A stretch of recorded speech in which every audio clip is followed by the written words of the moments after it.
See, again, Dan, I have to say this. There's you when you're working and you're in your manic, like, there's shit to get done mode.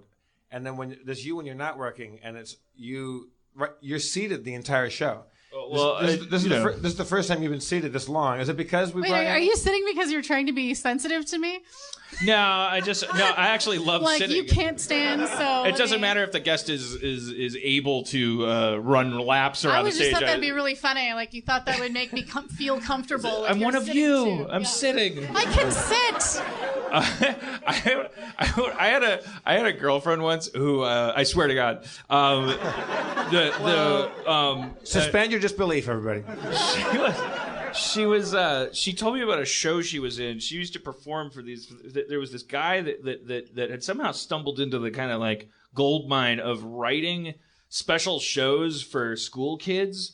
I think I've maybe talked about this on the podcast before, but like she was in a couple of his shows. So like he would write these like educational shows, and they would be like musicals. And one of them that he wrote was this is where the language gets difficult because what is the point? Is it to raise awareness? Is it to comfort? Is it to benefit? But it just has that, he just had that specialness vibe on it because there was like this show he wrote that was about a kid in a wheelchair who goes to a magical land where everyone is a car. and the insinuation is like and I was like so confused. I had so many questions. I was like, so is the idea?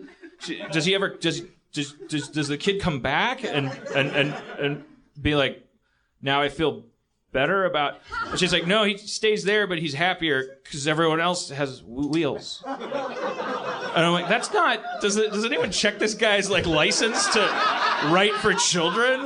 Like it's just like the kid's in a wheelchair that he gets transported to heaven, to Car World, and then the cars are like they have these car songs, and she would because she had a couple of them memorized. It was like everybody's doing the traffic jam, doing the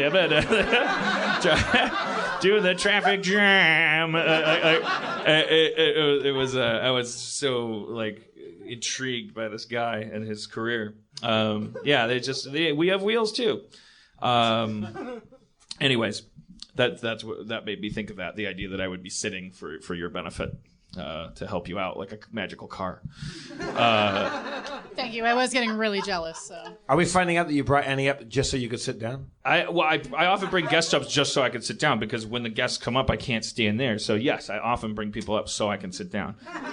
Annie I brought up so that she could verify that I'm like the world's greatest showrunner. Totally amazing. Totally turned the wardrobe department over to her, and the result was an almost purple sweater. But we almost got it done, people. We almost got it done. It's just the headlines, tomorrow, TMZ, Dan helps Annie. All right. Are we going to get more sit-down rapper? I thought that was the funniest thing ever. Like, that was great. Lazy sit-down rapper? Incredible. I loved the smattering of applause I got where everybody else was like, why would you even bring that up?